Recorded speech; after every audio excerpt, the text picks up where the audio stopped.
All right, joining me today from the Claremont Tigers, captain of the Hale PSA football team, Harry Cole. Harry, how are you feeling? Yeah, great, mate. It's awesome to be here.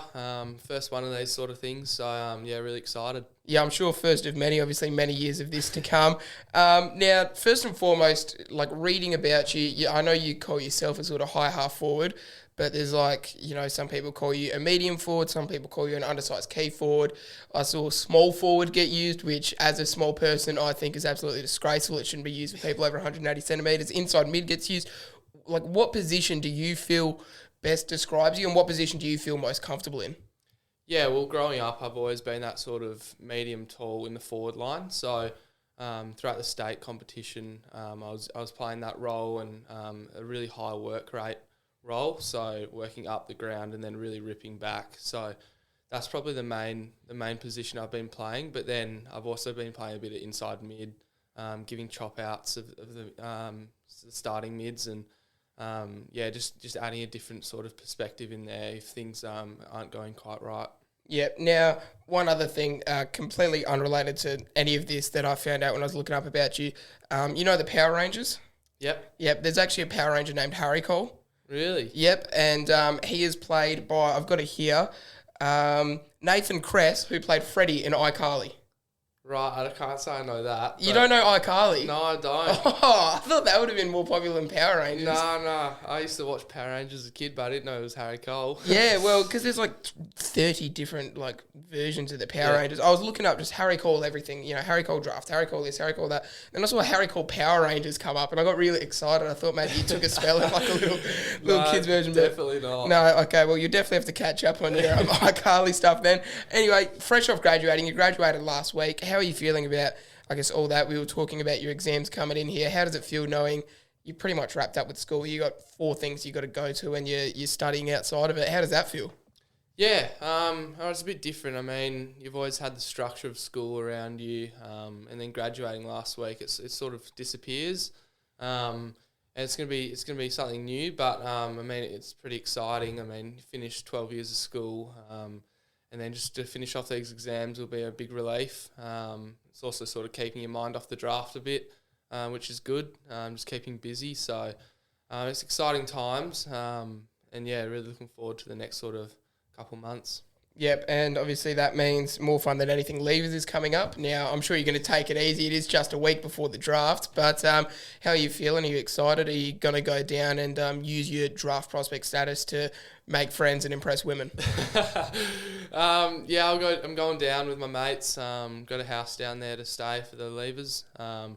Nothing too crazy. I mean, got the draft in the next couple of days after, so...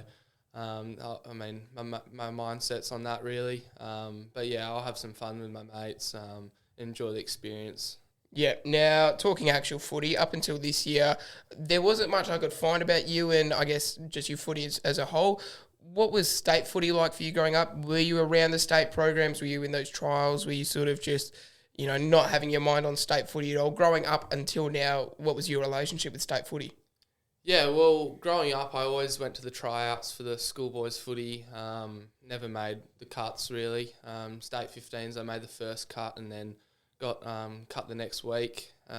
State 16s came around. That was the first year of COVID.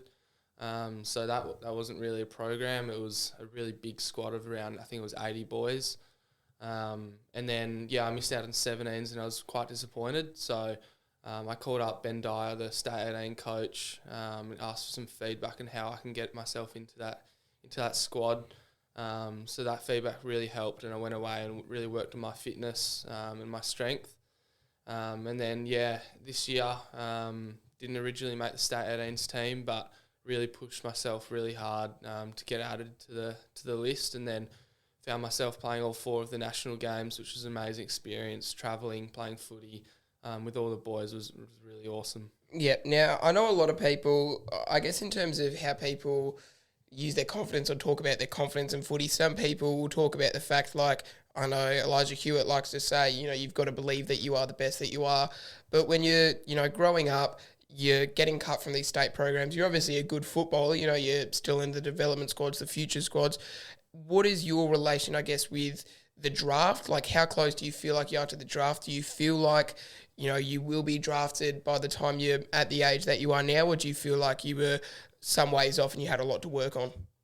Yeah, well, back in the younger days, I mean, I always thought, how cool it'd be to play AFL.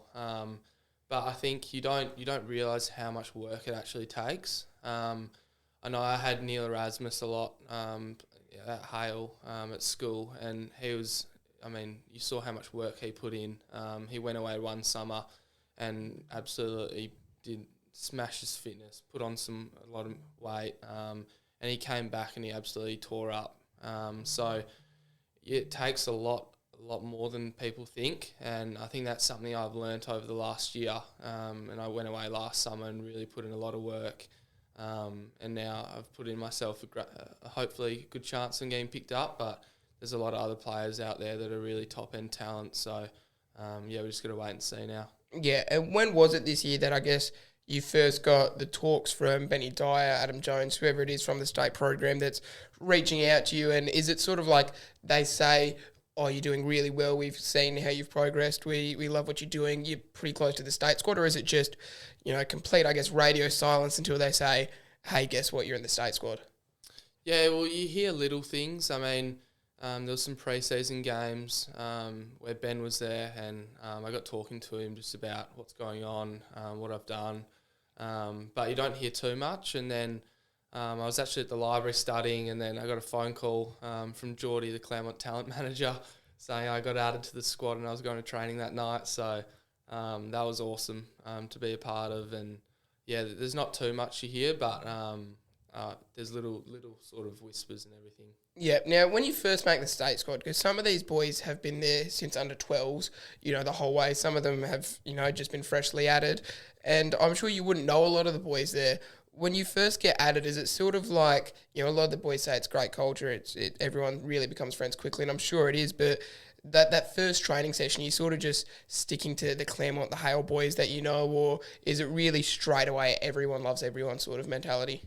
Yeah, well, I knew a few of them, or known a few of them because of the 16s, but coming in as the new person who's been added late was a little isolating, but to be honest, all the Claremont boys and what you said are really welcoming, not just of me, but they introduced me to the others, and the others are really welcoming as well.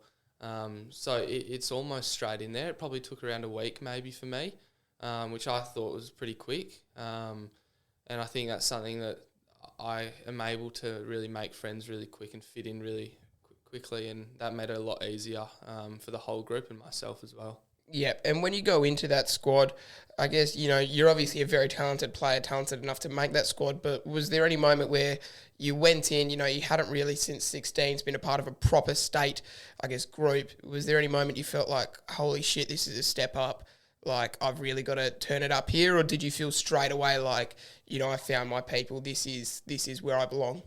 Yeah, that first training session, even in warm-up, it's just another level. From PSA, then goes to Colts, and then goes to the State 18s, and the ball's zipping around so quickly, and you're like, oh, okay, now it's time to adjust. So yeah, it hits straight away really with that intensity and that next level of football. Yeah. Now, I want to look at your PSA career because it's very interesting how the PSA works in terms of its footy. When was it that you first broke into, Hale's team? When did you make your debut, and when was it that you first really broke in and became, a bona fide star in that Hale team? Yeah, well, I debuted in the second round of 2020, so when I was in year 10, and I didn't get to play in round one because I had a quad injury, so I was only allowed to play 3 quarters, so they didn't pick me for that week. But in the second round, I debuted, and I think in year 10 it's sort of more about blooding you, so getting you sort of involved in the program and getting you ready for the later years. And then in year 11 is sort of when I started to adjust and become sort of a player that can really influence the team. I started off forward and then moved on to a wing around halfway of the season, and I started to really find my place in the team and be really impactful with the team and bringing a few good games. Yeah, now there's obviously some absolute stars that were in that team from this year's state squad alone. There was Gibbs, Mitch Barron, Conrad Williams. You had Neil Erasmus there, who's a bit older.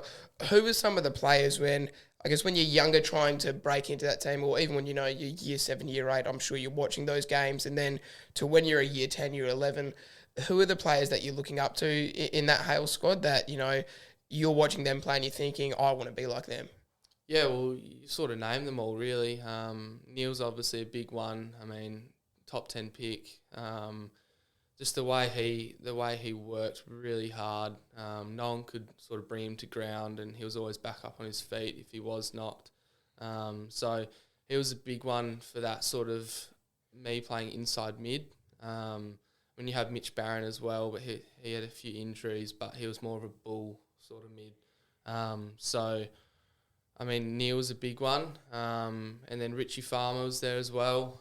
He played a little bit of forward as well, so his sort of craft and, sort of X-factor sort of part of him, I learnt a lot off. And then obviously there's Gilbs, Conrad, playing a different role than I normally play, but just sort of learning stuff about them, so it makes it easier for me to play. Yeah. Now, this year, you obviously got the captaincy at Hale. How big of an achievement is that? Because, I don't know too much about PSA. It's a lot of learning right now, but, how big of an honour is it to receive captaincy of the PSA school, and how does it feel to be the captain, be the leader of the footy team at your school? Yeah, I mean, it was always a goal for me going into this year. I've always considered leadership as one of my biggest strengths, not just in footy, but everywhere. So, yeah, it was massive. When I found out, I was ecstatic.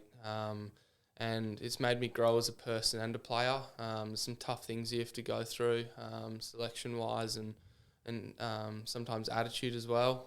But, yeah, it was an amazing experience, and I'm incredibly grateful for the opportunity. Yeah. Now, I know, I guess, in the public schooling system, we hate this school, there's no pride, but from what I've gathered in the private schools, it's very prideful. You're very passionate and patriotic about the school you're from, so captaincy, I guess, would hold a bit of weight.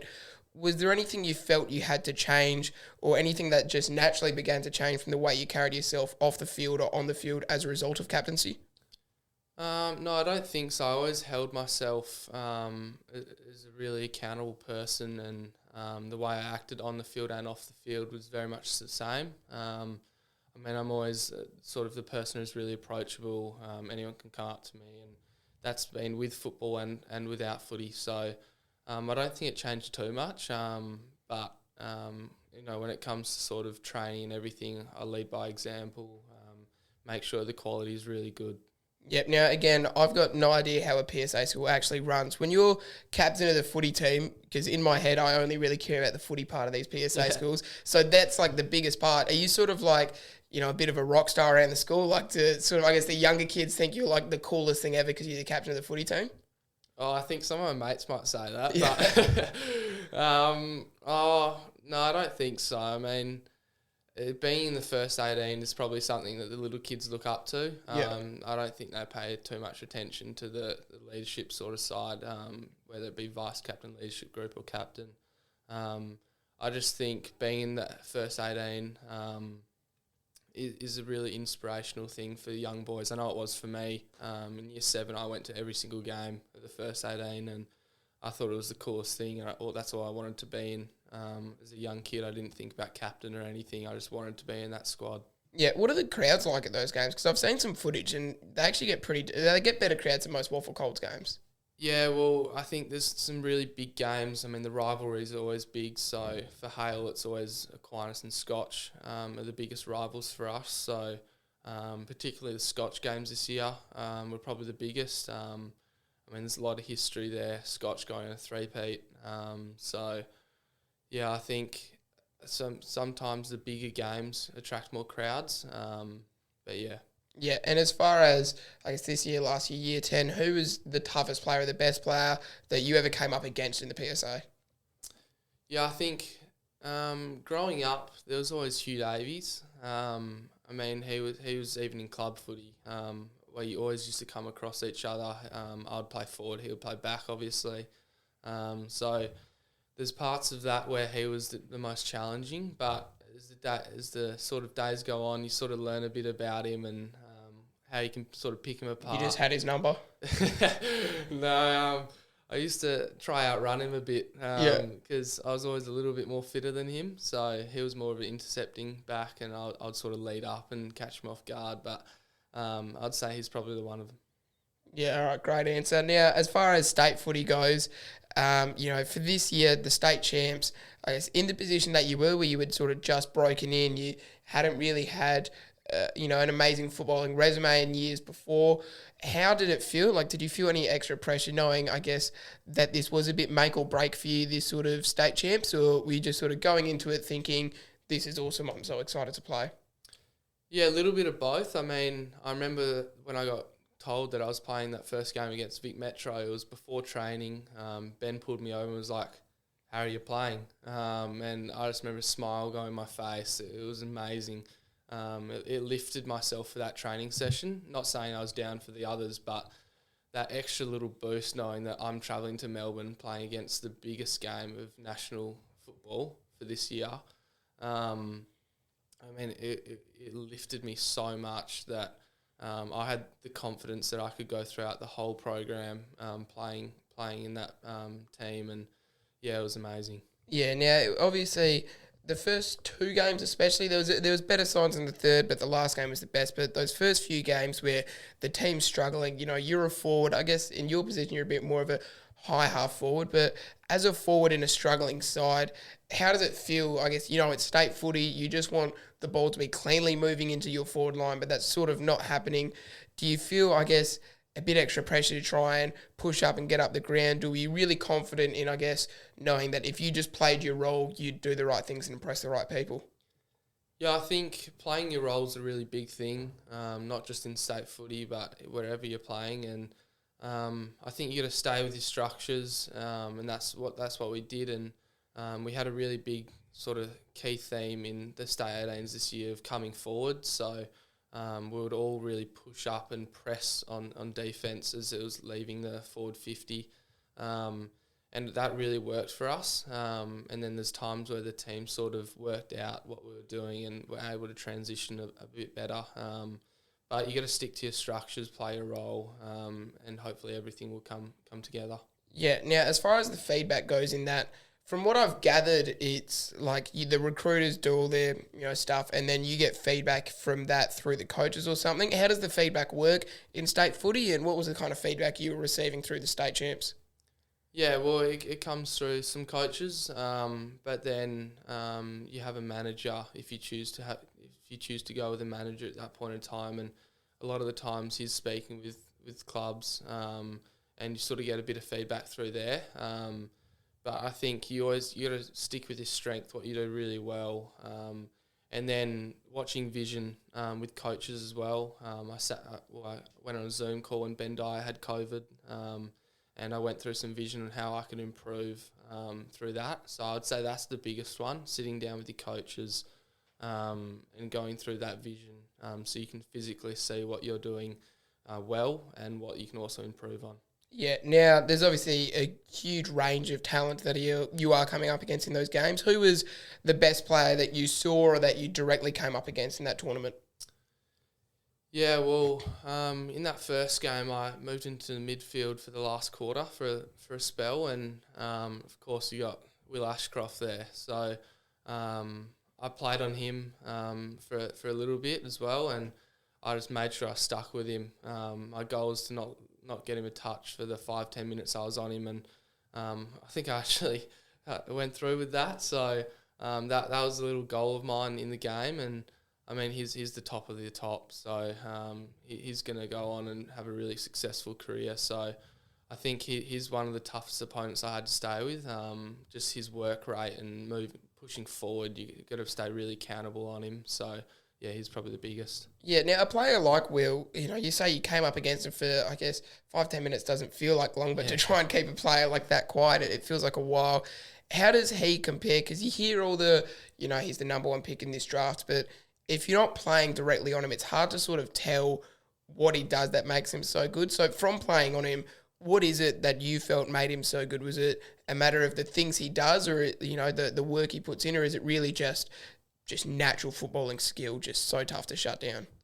I think a lot of it is natural, but his ability to sort of find the ball, and I remember particularly in that game, the way he would get the ball out of a pack just suddenly, he would able to influence the game a lot, and just it would be in the bottom of a pack, and he would somehow rip it out and catch everyone off guard, and then they're out. So I think it's a little natural to him, but his ability to get the ball and find the ball. Yeah. Now, as far as the WA boys go, who really impressed you, or I guess was someone that went under the radar? Because we know how well Ruben did, players like Darcy did, but who was someone that maybe isn't getting talked about as much, went a bit under the radar that you thought really impressed you throughout that carnival? Yeah, well, one of them isn't actually in this draft, so next year's draft. So Colton Tholstrop. Yeah. So he's going to be a really good player, and the energy he brings to a team, he's got amazing character. He's the funniest bloke you ever meet. Some of our outfits are a bit questionable at times. Yeah.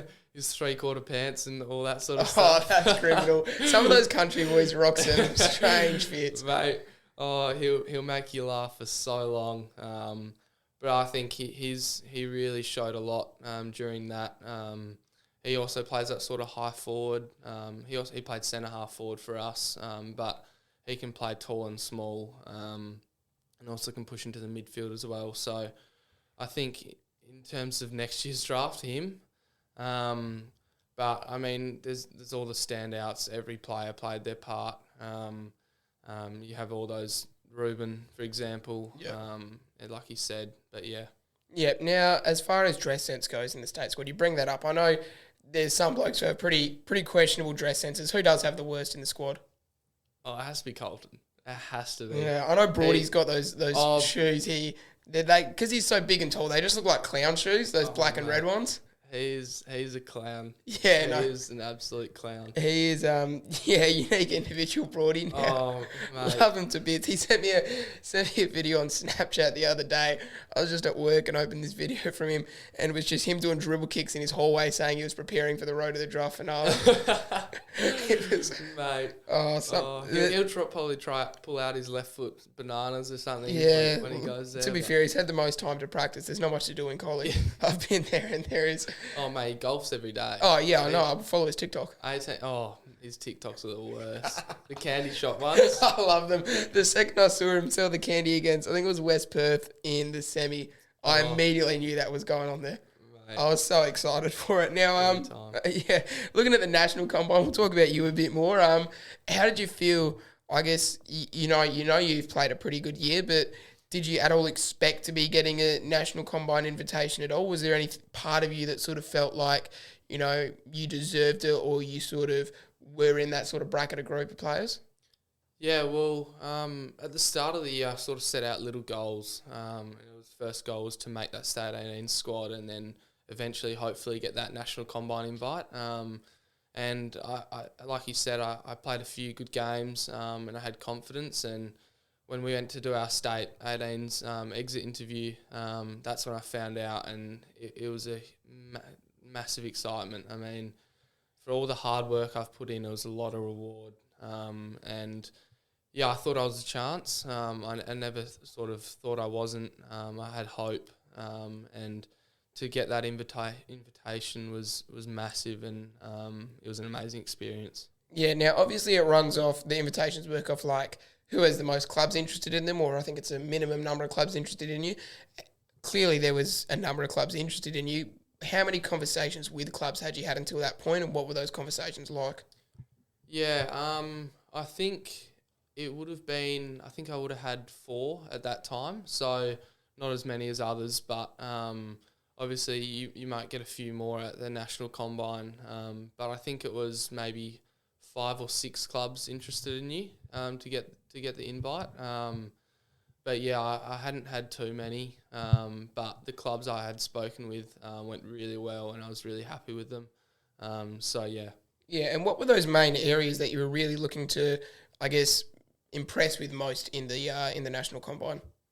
Yeah, well, the strengths that I've always had is my kicking ability on both sides of my body. So I really tried to use that the best I could, and also finishing in front of goal, although that first game wasn't too great. It was not pretty from anyone from WA. I was at that game and that was rough viewing. 2-3 wasn't too good, but I think my contested marking was also something that showed throughout the carnival. So they're the main ones. Yeah. Now, during the combine, how many conversations with clubs were you having at that time? Yeah, I had 5 clubs at that place. I had 2 new ones, which was good. And it's sort of someone you're meeting for a second time, and it's just about them getting to know you, really. Just a bit of character stuff, how you play, what position you play for the people that hadn't met you before. So, it's just about getting to know you, and then, Yeah, now, as far as the conversations go, it used to be a lot more popular that there were really weird questions in there. Did you cop anything that was a little bit strange at all? I actually didn't. Yeah, they stopped doing it as much now. Yeah, but the things you hear when you're there, I know a few boys had some tricky stuff. I mean, I think Hawthorn was a club that asked you, do you have a joke? Yeah, I think Ed said he had to do that one, and that's awful. That's the worst question you could be asked. Oh, I reckon the way they put you on the spot for that. Yeah, you've just got to say no. Yeah. There's no way when you ask unless you come in prepared with something. Yeah. I know I think Richmond asked someone, what's the most crazy thing you've ever done? And I think Darcy Jones answered ding dong ditching when I was young. So that's another funny one. Yeah. There are still a few tricky ones, but I was fortunate I didn't get that any. one's because so many players are going to lie on that. Clearly, like there are so many players who are going to lie on that, and they're just going to come up with. I mean, I genuinely imagine that's probably Darcy's genuine answer. Yeah, I reckon. I could see that being Darcy's genuine answer. Now, there was one I've got here that Elijah got asked. I'm not sure who by, but Elijah Hewitt got asked about if he wore his jeans once a week, how often would he wash his jeans? I have not heard of that. Now, I feel like the obvious answer is once a week. Yeah. Like you wash your jeans once you wear them. He said twice, like once every 2 weeks. Yeah, right. Which I thought was weird, and it had me questioning whether I was overwashing my jeans or not. To be honest, I reckon I'm the same. Really? If I wore them once a week, I would probably wash them every second. I think I only ever wear jeans when I go out. I agree. So then I feel like if I go out, I have to wash those clothes. Yeah. No, that's a fair point. Because they're probably a little bit sweaty and disgusting, and there's every chance I've spilled something on them. Yeah, you probably go out a little bit more than me. But, no, I'm retired. I'm past that life. Yeah, I'd probably say every second one. I'd definitely say my jeans probably get dirtier than yours on a night out, though. So mine probably do need the washing once a week. Now, the chalkboards was another thing that I was going through. You know, those little chalkboards you had where everyone had, you know, who they were, what position they played. All that. There was a little bit of I guess no double checking from some people. Now there was some bad ones. Someone had Adam Saab. Yeah, I think it was Lloyd Johnston. You had Jamie Cripps. Jamie Cripps, right? You had the Ivan for the M. Oh mate, what happened there? Oh, to be honest, we first got there and we were getting changed and everything, and there was a lot going on that. Oh, I don't even know what I was doing. Apparently it's Jermaine Cripps or something. Yeah. But at least I didn't do the Ruben Ginby. Yeah, that's the next one. Jamie Cripps. Yeah, there was some horrible ones. Did you have to write it yourself? Yeah, we did. So was it just one chalkboard that just got wiped? Yeah. And geez, how long did that take? Oh, different states came in at different times. Okay. So the WA boys and the Northern Territory boys came in the night before, so we were sort of first on site in the morning, and so were the Vic Metro boys. So it was sort of as the teams came in, you would do that and get that out of the way. So it didn't take too long, but really you had the whole day to do it. So yeah. And why do you think people were making these mistakes? Because there was a fair few of them. Honestly, it is the most embarrassing thing. It was. I saw the photos go up and I thought, how have they let this go out? Don't worry, mate. These were all sent to my group chats. Yeah, I can imagine. As soon as my mates found them. There was some. They're pretty expensive as well, because I was looking at the AFL, so it's $39 if you want the smallest version of one of those photos. Yeah, right. $39. So just a screenshot. yeah, I'm out of pocket a little bit because I got the biggest copy I could of Ruben having Jamie Crisp. Now, off the back of the combine and I guess your whole season of footy, your name started to pop up a bit here and there in I guess draft articles, media, and all that. Most recently, you were in the Kevin Sheehan's best medium forwards. I don't know if you've seen that yet. I think it only came out this morning. Yeah, so okay. I was just looking it up and all that. So you were in that recently. Congratulations. Thank you. And, I guess, a bit here and there for the things you've done this year. How does it feel when you see your name popping up in these sort of things? Yeah, I think no matter what someone says, I think it gives you a little bit of a boost with your self-confidence. But, I mean, at the end of the day, it's media, right? So I don't think you can pay like a lot of attention to it, but it definitely gives people boosts with self-confidence, and it's a good feeling, especially at the beginning of the year when my name wasn't probably up there a lot. Sort of getting that sort of gives me recognition that I'm doing the things I needed to be doing. So definitely gives you a little bit of a self-confidence boost. Yeah, now as far as, I guess, the season being wrapped up, you've managed a lot this year. State footy, national combine, Hale's BNF, Hale's captaincy, this, that, everything, a pig win. How are you feeling about the season you've had? And I guess with hindsight, it's easy to say coming from the position you did that you're absolutely stoked, you did everything you could. But with hindsight, do you feel like maybe there was anything you could have changed to the way you approached the footy or the way you prepared for the footy at all? I think I've always been someone who prepares really well. I'm always hydrated before a game and everything, so I wouldn't change any of that side. But I think the hunger and the really determination that every single game you need to perform at your best, I think it's something I had, but at times I think you would sort of fall out of the game or something similar to that. That sort of I could have kept on sort of being influential, but I think I was always hungry for sort of the national spot and also sort of proving that I'm a player that could go into the draft. So yeah. Yeah. Now, I guess as far as all those achievements go, which one would you say was, I guess, the most exciting for you? The second you found out you got it, whether it's, the combine, the state call-up, the first game, the BNF, the pig win, which one was probably the most exciting and the biggest moment for you? I reckon you would probably like me to say the I would, win. But you said you didn't even care about it when you won it, which is a bit of bullshit. I was thinking of rescinding it from you on the spot.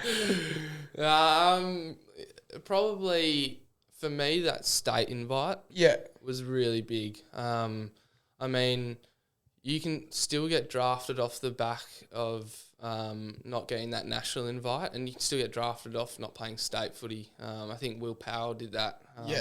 And obviously there's a few boys this year. Baxter Phillips, one that's getting thrown around a lot lately. Yeah, definitely. So that state one was really big for me. It was something that obviously I was really disappointed the previous year not making state 17s. So to get that, and then also to find out that I'm playing that first game after being a late sort of addition to the squad was probably the biggest reward this season. Yeah, and would you say the lowest low is losing in pig 2 weeks ago to me?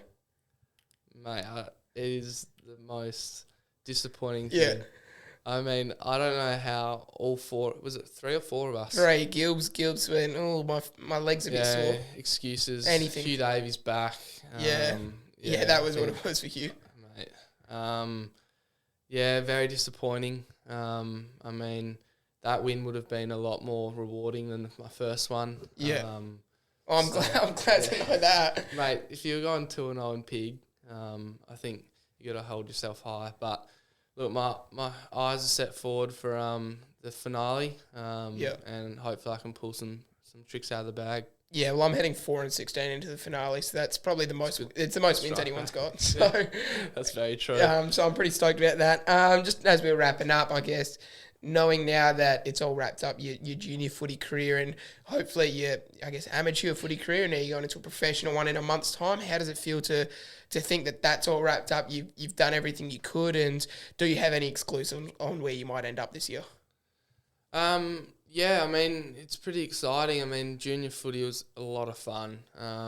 School footy, Colts, make so many memories with all the boys there, so many friendships. So that's been a really amazing part of my life. And then hopefully I end up on a list. So honestly, you cannot tell where you're going to go or if you're going to go anywhere either. So I'm just hopeful to get on a list at any club and go through the AFL program. I mean, it would be my dream come true, really. A lot of boys in Australia's dreams, so hopefully I can live that. Yeah, and then just final one, obviously, Road to the Draft finale is next Sunday.